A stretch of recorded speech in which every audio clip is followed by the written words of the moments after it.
Next, Teresa Wu Pao. Ms. Teresa Wu Pao has been a tireless advocate for equity, diversity, inclusion, and civic participation for over 24 years. She has founded and built 8 non-profit organizations to serve and advocate for the marginalized communities. She has devoted herself to serve on the boards of over 2,000 public and non-profit organizations, aiming to raise awareness, increase capacity, and effect systemic changes towards a more equitable and inclusive society in Canada. She's an active leader, advocate, and champion for diversity throughout her career. She is the first Asian Canadian woman elected to the Calgary Board of Education in 1995. And the Alberta legislature and later cabinet minister in Alberta between 2008 and 2015.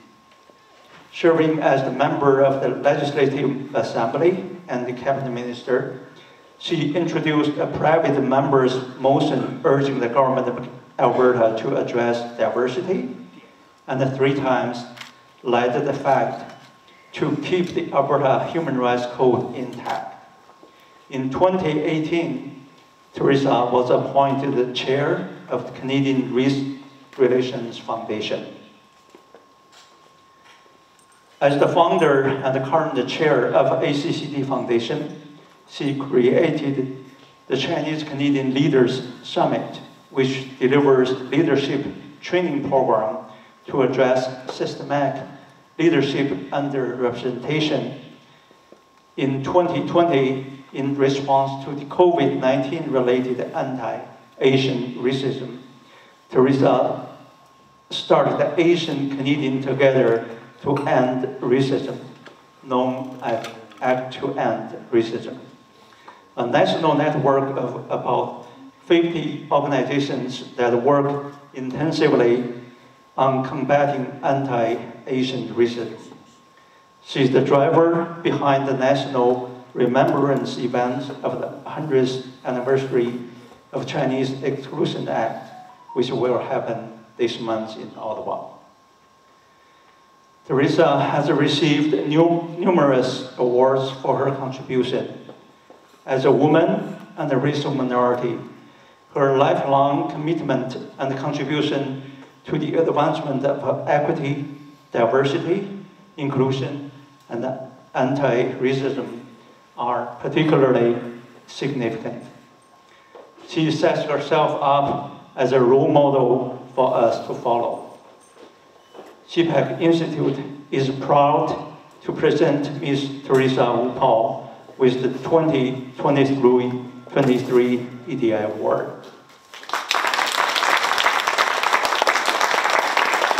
Now, I invite Dr. T. Wang and Honorable General Wu to come stage to present the award.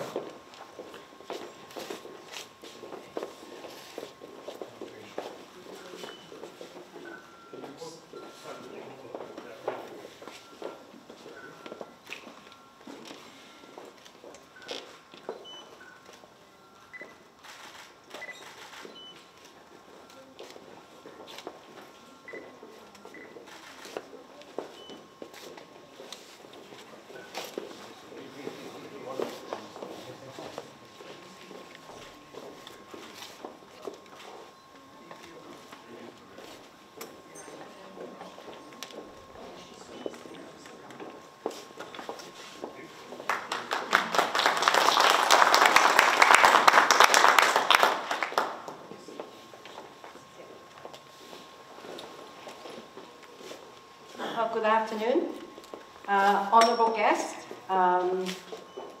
Chair Mr. Huang and Andy from Cpac, friends and all, good afternoon.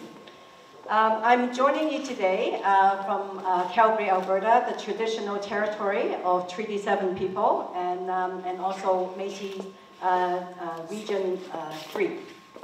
It is indeed my great pleasure to be here this afternoon, not only because Cpac is presenting me with such an honor of this Equity, Diversity and Inclusion Award, but also this opportunity to join and reconnect with so many engaged, concerned leaders, community members, friends, and colleagues. Some I have been working closely with over the past few years, especially the past 9 months, with Senator Pao Wu here, and also Judge Wong and Sandra Young Rocco, and also because this space right here is when I came here when ACCT Foundation embarked on the leadership initiative in 2018. During my Toronto consultation, when I had the opportunity to meet then Chair Eric here, and a few other people here. So the icing on this layered cake is the opportunity to learn from Dr. Stanley and to make a connection with Wendy here, and all of you here this afternoon. I wish to thank Cpac Institute and applaud the important and impactful work that you do. And as the chair of the Action Chinese-Canadian Together Foundation, and I'm joined here by Judge Wong, who is also a board member of ACCT here. We appreciate working in collaboration with Cpac on various initiatives over the past few years. Andy asked I share a little about myself today, to talk about my work over the years, and it's actually 45 years, not 25. But thank you very kindly. But I'm a grandmother of 3, and so I continue. And why is it that I continue to do this work and some of my experiences? Perhaps this sharing can serve as a case, a narrative on equity, diversity, and inclusion, or the struggle for EDI. So I recently prepared a reflection on my experience for publication that I think would serve to provide the context and narration of my journey thus far. So this is where I'm going to start. My maternal grandfather wrote a letter to my parents in the 60s, urging my parents to immigrate to Canada. After my father's decades of failed attempts to reunite with my paternal grandparents in the United States, and that's because my grandfather was a paper son. And my grandparents were separated for 31 years because of the Chinese Exclusion Act. And I grew up without grandfathers. So my grandfather wrote to my father to urge him to immigrate to Canada so that my siblings and I would have access to good education in a safe and secure environment. My grandfather's letter wrote, and I quote, "Canada is heaven for children, purgatory for the middle-aged, and grave for the aged." End of quote.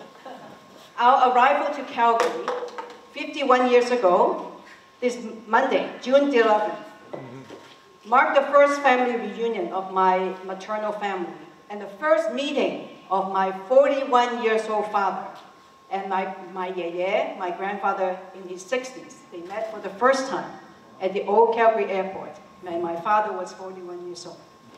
So 2 family milestones since the first arrival of my great-grandfathers to North America as laborers in the 1920s, my linkage to the Chinese Exclusion Act. My becoming a Canadian citizen connected me to Judge Sinclair, who introduced the concept of multiculturalism to my family.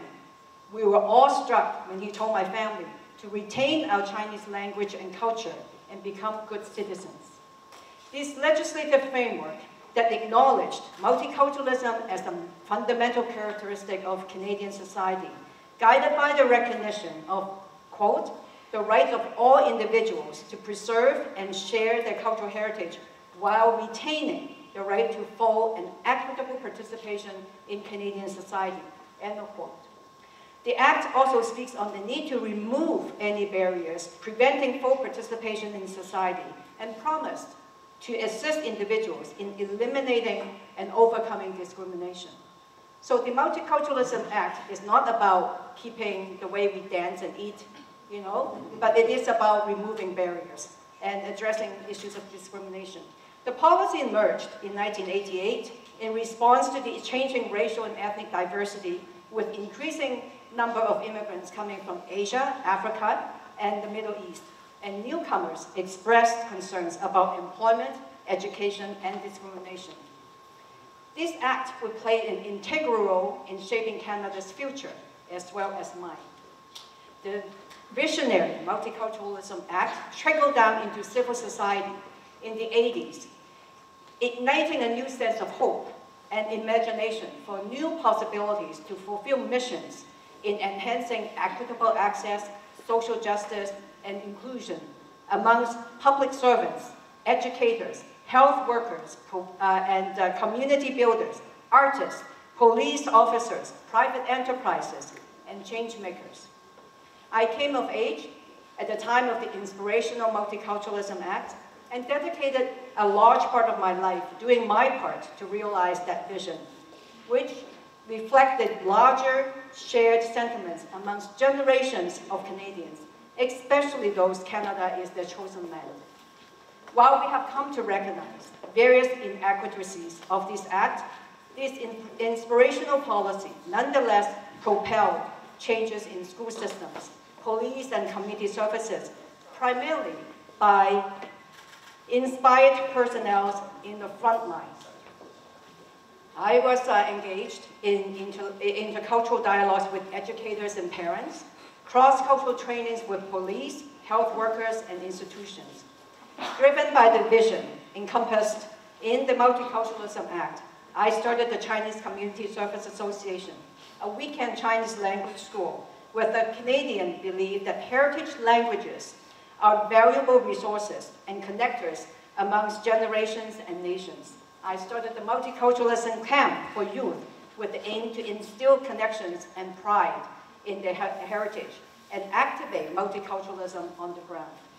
I entered into the helping profession of social work, in part witnessing the lack of equitable support to linguistic and racial minority communities, including my own family. My social work education and practice would transform me from attending classes with the mental process of assimilation to cater to the dominant Euro-Canadian environment.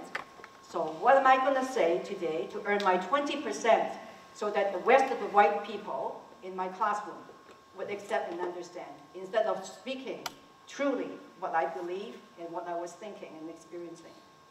So from that to being immersed in the struggle of those who are disproportionately disadvantaged by our systems. And in turn, the organizations I was leading and myself were unfairly treated by the systems and the institutions that did not live up to their stated missions and the vision of an inclusive, multicultural Canada. The people who sought help from my organizations about their experiences of mistreatment, systemic neglect to their needs and issues, and inequitable access to opportunities and support became my issues and experience as a community builder and an advocate. I learned how community members never had the chance to air their concerns for the mistreatment by law enforcement. And I and others advocated for the people we were personally threatened. The two times that I feel scared in my 51 years of age when I organized a petition about the Chinese community's concern about mistreatment by police. And I was visited by 4 deputy chiefs, and I was scared. Racialized communities are by and large excluded by major funders in social services sector. I spent a total of 15 years to overcome barriers from all levels of government and major funders.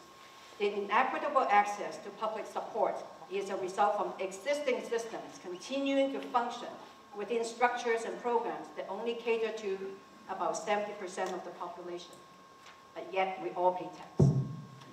So I was told Chinese should not be born here by youth in my multicultural youth camp. struggling with their identity development. I often encounter adult Chinese Canadians telling me that they mourn for the loss of their identity, their heritage, their language, and the traditional values and belief of their parents and grandparents. And they share that in my leadership programs. The experiences of second-generation immigrants possessing a lower sense of belonging than their immigrant parents are later validated by research. I observe firsthand education systems that do not share the belief and value in the importance and benefit of heritage languages as fundamental to identity development with cognitive, social, and economic benefits. Education systems have the responsibility and opportunities to work with other actors in society to nurture and contribute to the development of confident and contributing citizens that fully actualize their aspirations and talents in authentic ways, secured with a sense of belonging. I experienced the direct and indirect tactics to block community efforts to offer second language programs. Federal and provincial government, from embracing multiculturalism with support to heritage language programs in the 80s, only $55 per student federally and $25 provincially, to a total elimination of support. My civic engagement reached the political spectrum when I became the first Asian Canadian woman elected to the school board in 1995. It was momentous for the diverse communities that were so integral in making this historic milestone happen, because I had the most multicultural campaign team. It was really, truly a victory for all of them and all of us. So it was momentous for the community. But people see me with an institutional title and call it another immigrant success story. My first month as a trustee, I received a letter from someone who called me the Yellow Peril. And a message from a student teacher that she told me, Teresa, you have to work extra hard, because the teachers and the parents in my school, they talk in the staff room that I don't represent them because of my racial background. A management personnel of the school board questioned, when I started asking questions, that she actually responded with this question: well, I don't know whether all the people who voted for you were Chinese. So when the Chinese bilingual program was passed by the school board, fellow trustees stated, quote, the Chinese are taking over and balkanizing the system.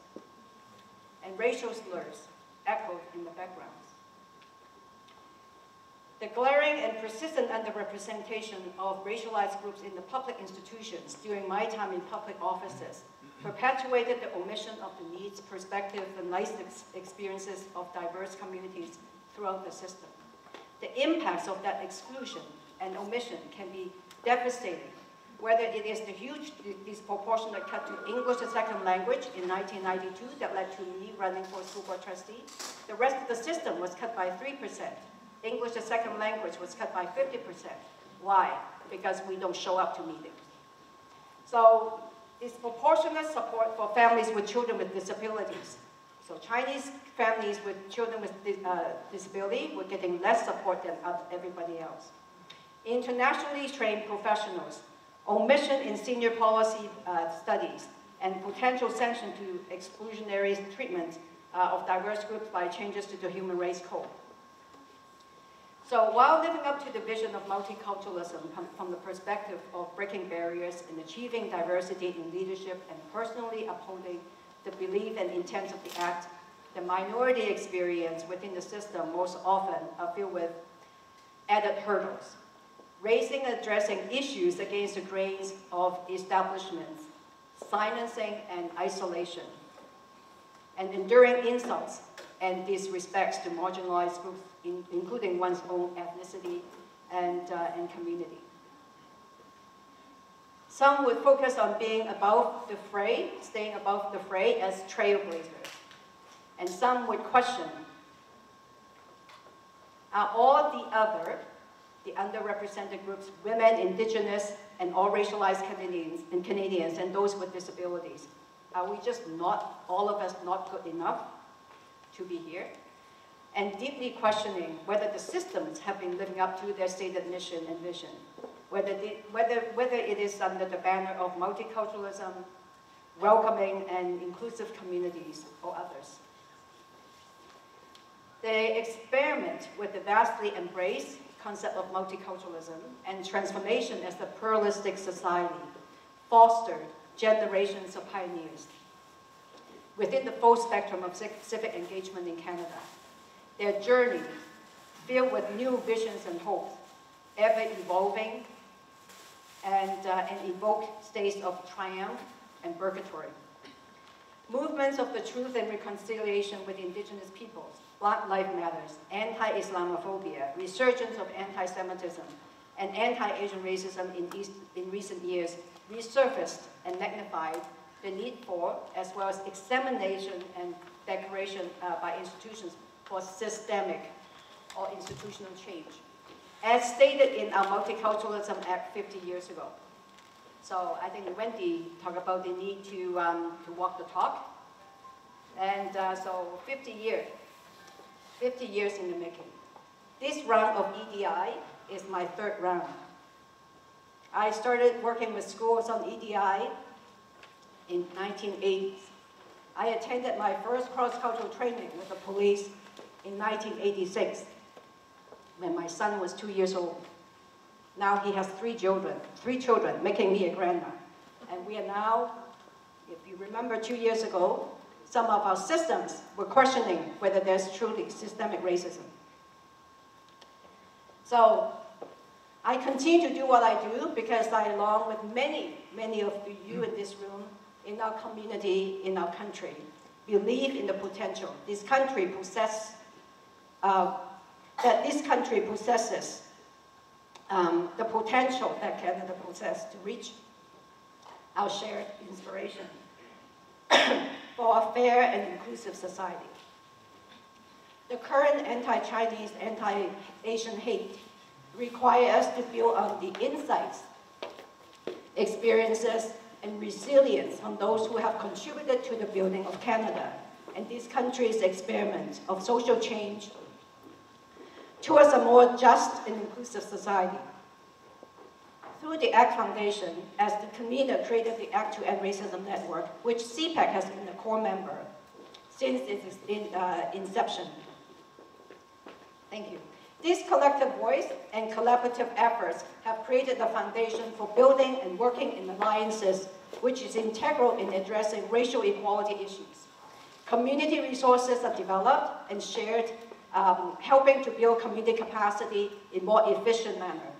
The Chinese Canadian community also needs to examine how we build on the experiences and resilience of those who came before us, to organize and support informal and formal civic actions, public awareness and education, and institutional engagement and change.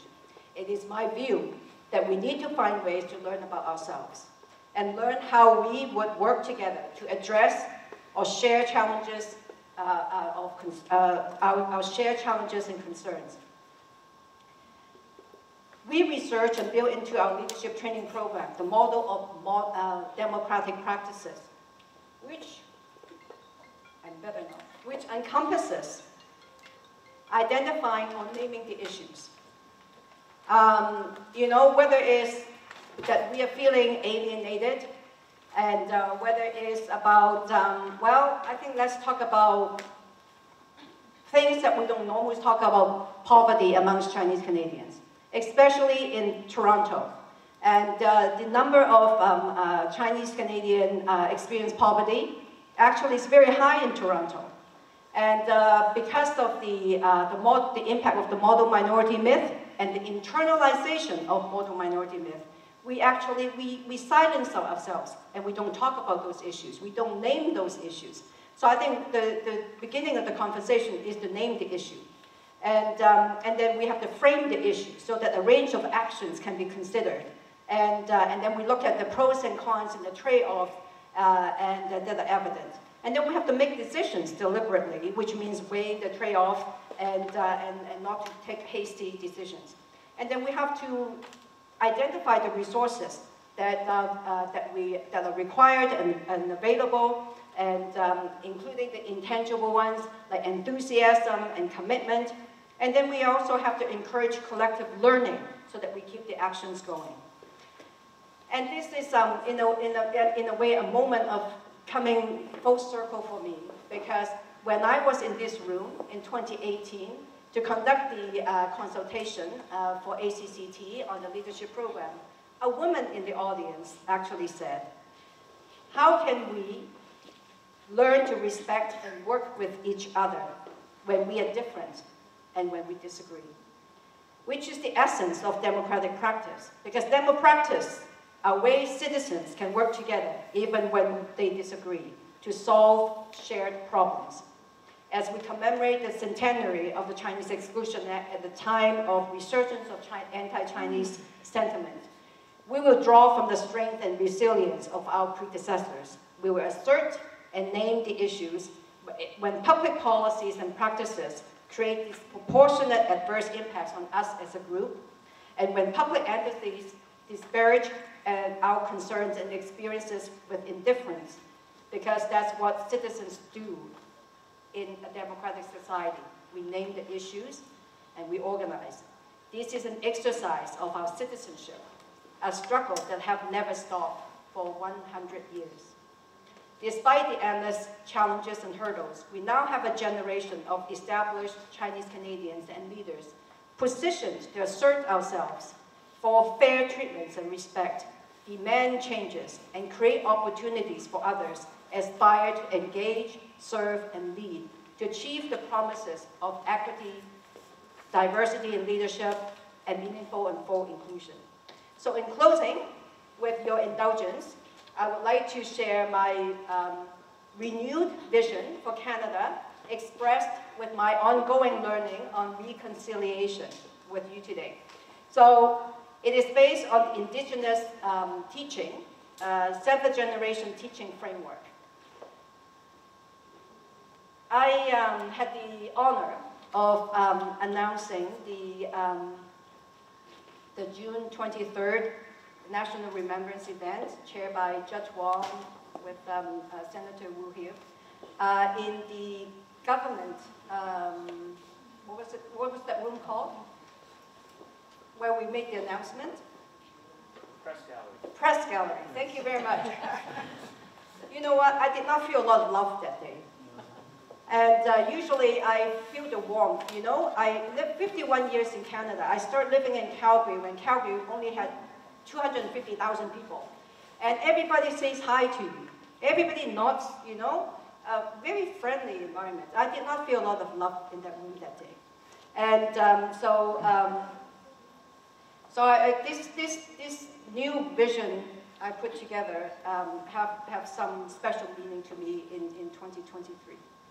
So based on the Indigenous seventh generation teaching, this is my new vision statement. Indigenous peoples and settlers, new and old, embark on a collective journey towards an equitable and inclusive pluralistic society. And honor, respect, truth. Embrace diversity with humility. Gain wisdom from our dynamic, evolving culture. Uphold courage and honesty through passages of change. Demonstrate compassion, respect, and love during times of tension and challenge. Well, thank you very much for this opportunity to share my journey and experience and perspective, and thank you so very much for your very kind attention.